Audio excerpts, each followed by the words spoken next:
Hello and welcome back to the channel What People Perceive in Altered Consciousness. As mentioned the last time, I'm going to talk today about what I call the body destruction renewal vision. And let's start with an example of such a vision where the body gets destroyed in some way. There was a devil and he removed my heart with his own hands. It was terrible. So that was a vision by a patient suffering from depression. And the therapy involved ketamine infusion therapy. And ketamine is a psychedelic that alters your states of consciousness so that you might also have visions. And so the authors then go on to comment on this. 1 week after the infusion, he persistently experienced recurrent dissociative thoughts and nightmares. 3 weeks after the infusion, he was in remission from both depression and dissociation, but still hesitant to mention the experience. At that time, he asked his psychiatrist to get out of limbo. I should go to hell. And so I think this is a very good question that this gentleman poses, because with limbo, he refers to get to his depression. So to get out of depression, I should go to hell. And with hell, he refers to the vision that he had of his heart being torn out of his body. So why, in the older state of consciousness, why can people experience such drastic visions? And might there be might this mean something? And why do we have such visions sometimes in deep older states of consciousness? So we're going to explore this question by looking at a number of different examples of body destruction and renewal visions. And then at the end, we hope to I hope that I can give a professional answer to this question: to get out of limbo, I should go to hell. Because in the article, there was no answer mentioned to the very good question of this patient. So here I already talked about the patient a bit. He's a 43-year-old man that got this rapid infusion of ketamine. Usually while you have the infusion, the older state lasts. Usually that's done over like 40 minutes. But here, this is a study from Brazil. They did it over 10 minutes, which might be one reason why, because of this rapid, more ketamine within a shorter time, this might be one reason why he had such drastic visions. And still, his depression score then went down 30%, although a few years earlier, for 2 years before, nothing else has worked on the treatment. So how could that be? How can such a drastic experience still lead to improvement? That's we don't have definite scientific answers to this, but that's what we're going to explore today. And so in order to do that, I'm going to walk you through a number of different body destruction and renewal visions from all kinds of sources. We're going to look at dreams and lucid dreams and also meditation, because then we see that it doesn't matter so much how the altered state of consciousness is induced. When it's a deep one, such visions can occur. And first I would like to video quote. Let me just quickly, then I'll disappear here from the screen for a minute so I can show you the video of Daniel Ingram, a meditation expert, where he's going to talk about the lucid dream that he had. So that's just a short video. So in the dream, I was there on this road. It was a dusty gravel road, and I was about 3 feet high. And I was in a silver spacesuit, like something you'd see out of the 1950s on a fantasy novel or sci-fi novel cover. And there were the two people standing next to me, and we all had ray guns, and we were standing there just staring down this dusty road. And the colors of everything were super bright and super washed out, like the sun was incredibly bright. And there were rose bushes that went in a long row down this dusty road. And all of a sudden, there was this cloud of dust, and then from it emerged a large witch with a pointy hat. It's sort of classic, like, when you think of like Halloween cartoon witch, and a black dress, and she was riding on large black stallion war charger, huge muscular horse, and charging towards us. And she took her wand and she went, "Da!" And she pointed it at us. And this blinding white light flashed out of it, and we all exploded. And at that point, I was sort of awake at this point. I don't think you could really normally say I was dreaming, but my body was now fragmented in like sparks exploding all over my room, like a fireworks or something. And that went on for some number of seconds, and then all of a sudden it all coalesced back into my body. But my body was like buzzing with incredibly powerful energy. And that powerful buzzing and energy, lasted for some number of minutes. And then I was like shaking and excited and something. And it was this powerful, memorable experience. And it turns out that that was what we would call the insight into the arising and passing.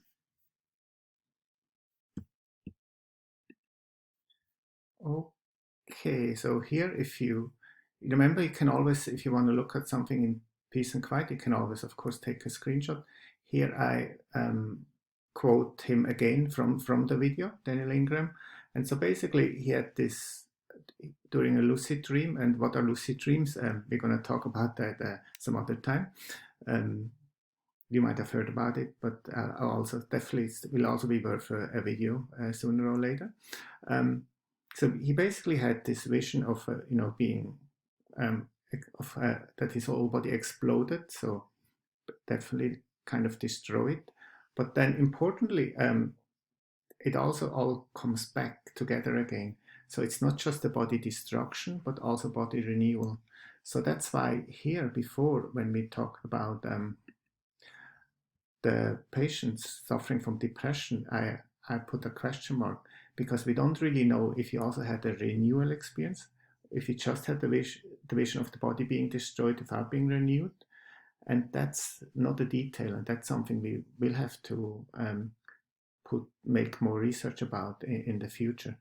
So I just later on have a vision of another patient where it's also not clear if it was followed by a renewal experience. So at the end, I'm going to then sort of try to put out some thoughts why this is important, that there's not just the destruction part of the vision, but also the renewal part. So going back to Daniel Ingram, then so here the vision of body fragmentation and renewal. And so Daniel Ingram is a meditation expert and a book author. So if you can also read about this dream in his book, on these pages.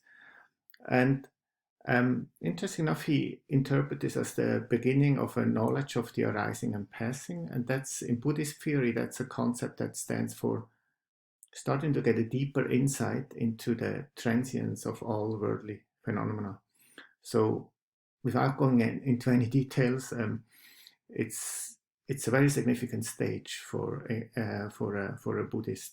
So maybe we just keep that in mind, that people often, when they have such visions, be it, for example, in a lucid dream, they really put quite a bit of significance to having had such a vision.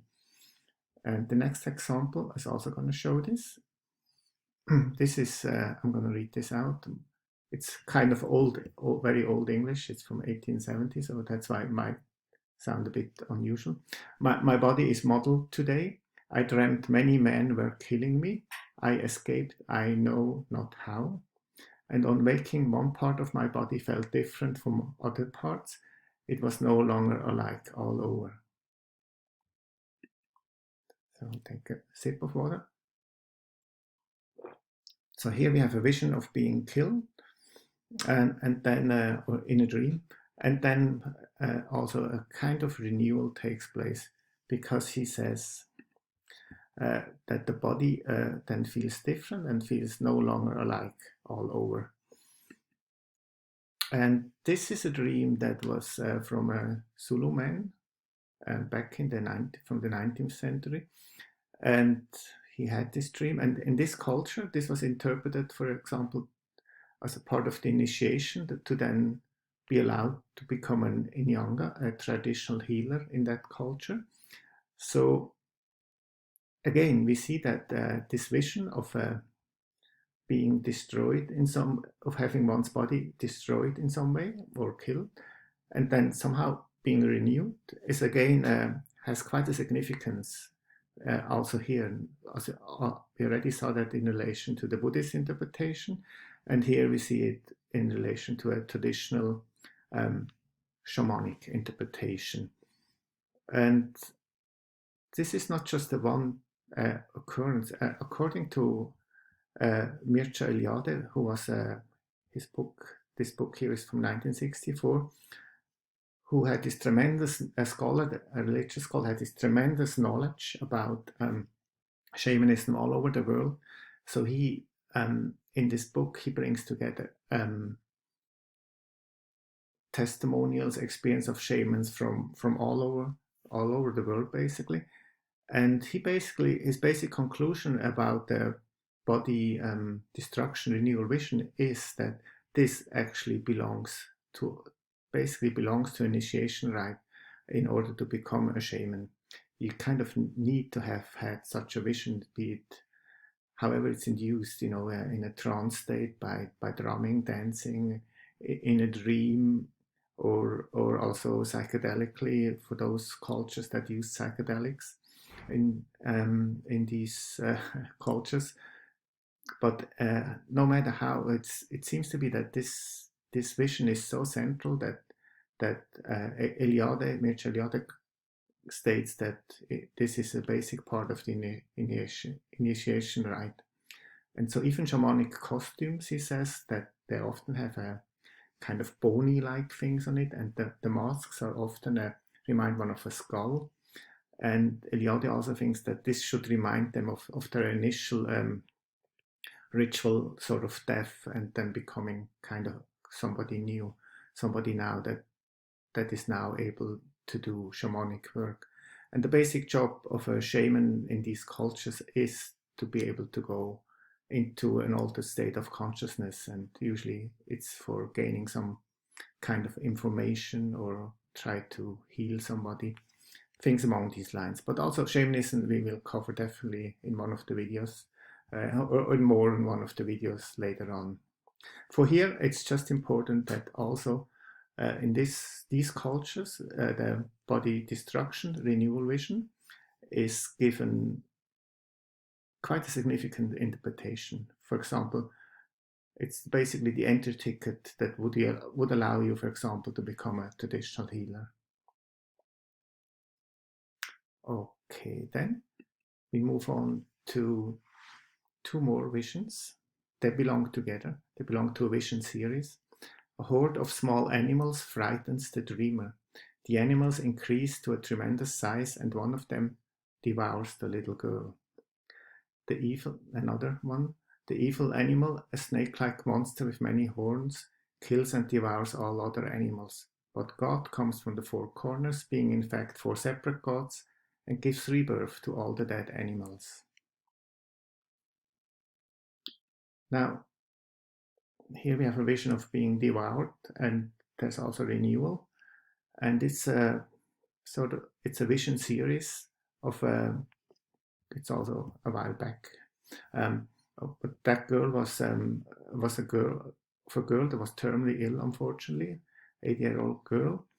But so she had about 9 such dreams that all involved somehow being destroyed, killed, but also it had elements of recovery and renewal in them. And the important thing is that she was not at all freaked out by these dreams. She actually seemed to give them quite a bit of meaning. She actually wrote all these dreams down, and she gave it to as a Christmas present to her dad. And it was her dad then who was also a psychiatrist like Carl Jung, who has written about this. He then brought these dreams to Carl Jung because he didn't know what to make of them. And then Carl Jung then interpreted them as that it sort of prepares the girl for her death, which unfortunately because of her terminal illness would sooner or later come. So again, we also see that in this this vision of being destroyed in some ways and being renewed in some ways is again given quite a significance. So, for example, it's given such a significant interpretation as that it could prepare one for death. And Jung does not say that this has to take place consciously. It could also happen unconsciously. And yeah, so, and of course, it doesn't really matter what worldview you have. If you think then that dying is the end of everything, then you could just think of it as that this dream is kind of, trying to make it a bit milder, less drastic, that you have these visions of being renewed or still living on, although you have died. Or if you have a more spiritual worldview, you could also say, oh, okay, I think some kind of spiritual basic truth is communicated through the vision. Either way, the dream remains significant, no matter in which worldview you interpret it, I would say. Okay, let me see then. Oh yeah, there is one more slide that just shows how Jung kind of then also tries to connect the dream material from this girl to other belief systems. Here, for example, he thinks that the devouring monster that eats up the girl corresponds to like the hero god Raven of the Haida Indians of the West Coast. So here the hero god Raven is in the belly of the whale. So of course we also know this from fairy tales like Little Red Riding Hood and so on. This theme of being devoured and somehow coming out again is widespread. And definitely when it comes, if it pops up in a vision, it can have this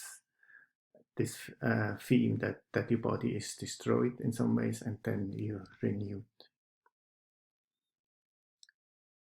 We move on to the second last example. Then one experiences the dying of the old human being and the birth of the new human being. The dying is experienced with all the symptoms and with all the horror of real death. So this is experience that I put a picture of him because hardly anybody knows him, so I thought at least put a picture of him. Hardly anybody knows him these days. He's a scholar, Edward Erkes, that he was for quite a few years. He lived in China, although he's originally German, and so he got very accustomed to Taoism meditation. And he basically says that this happens, this dying of the old human being and the birth of the new human being, is a basic stage for an advanced meditator, as for instance in Taoism. So here then we have the interpretation given by Erkes, which also shows that he's given a lot of meaning and significance to this vision of dying and being renewed, being reborn. He says once one has passed for this stage, and he means this having been this feeling of dying and then being reborn, one becomes a real Taoist, and so a true human being. So again, it shows that within this belief system, it's also quite a significant experience to have such a vision of having one's body destroyed or one's body dying, if you will, and then somehow have a vision of being reborn. So here is the last example. He felt a strange sense of bodily disintegration into atoms. It was death. I died. Am I here? My body exploded. This is again another patient that had a rapid ketamine infusion, like the initial example from the other gentleman. And so the authors then comment, he avoided talking about the experience and dissociative and psychotic behavior persisted for almost 4 weeks. So, but again, we had then a depression improvement for quite a significant one of more than 30% for somebody that really for many years nothing really worked. When psychiatrists, psychologists talk about treatment-resistant depression, they mean that nothing has helped for a long time. So these patients usually have tried out all sorts of conventional antidepressants, all kinds of psychotherapies, and nothing has worked. So one can also call it treatment-failing depression. So all the treatments that have been tried out, they have failed so far. So, and even in such treatment-failing or treatment-resistant depression, such a strong AC experience, she seems to can have an antidepressive power. So again, but then again here we don't really know, did this patient just experience the destruction, body destruction, or also was there kind of a renewal going on? And the renewal wouldn't have to be within the ketamine-induced altered state of consciousness. This could also be, in the dreams later on. So this would be something worthwhile that we should pay attention to, I think. And I'm going to say more about this in a minute. So, which is the minute is the next slide here, because we altered states of consciousness scientists, we measure such visions, for example, by just asking people what they experienced. And so, for example, such questionnaires that, for example, measure a psychedelic altered states of consciousness, which you can also use for other deep altered states of consciousness. They exist. The first one came out in 1955, so they've been around for a long time, more than 65 years. So, but the thing is, if you go through all these questionnaires, there are questions like if your body has been destroyed, or if you had a convincing sense of having died, and there are such questions, and there are also questions that did you feel like you were reborn or so. But the one problem is that it's not really asked to see if it interrelates. So on the one hand, you might have questionnaires that ask about did you have a convincing sort of experience that almost felt like dying, or did you feel like you were being reborn? But we don't really know. It's not the way that the questions are then analyzed. We get no answer so far if you had a dying experience, is then there also a sort of rebirthing experience? And I think from having looked at this literature that I've just cited you before, from Buddhism, Taoism, from Carl Jung and so on, it becomes quite clear that we really should look at these two concepts as a whole. And so, for example, one of the questionnaires, AC questionnaires, that is especially designed to measure challenging experiences, only has what items on the body destruction death side. So for the two items in there are profound experience of your own death. So if you had that, you would say, yes, I experienced that, or feeling as if dead or dying. And so there's no questionnaire item here on did you also have a rebirth experience? So the point is that I think it's a bit problematic that if we as researchers should always measure both. Was there a body destruction, dying part in the vision? But then we should also look at it in complementary ways. We should also look at, okay, if there was a body destruction one, did some kind of renewal process take place? Because the literature from from meditation researchers and people like Carl Jung and so on. They point to the importance of also having a renewal experience. So it could in theory be that such patients, for example, like this depressed patient that we saw, that they remain stuck within the body destruction vision, and then maybe there should be some kind of renewal experience in order that for this for this ASC state, ASC is altered state of consciousness state, to be more beneficial. So this is something I think we should explore in the future, or also mainly put some research on it. In my own research, I do work together with collaborators from fields like clinical pharmacology, psychiatry.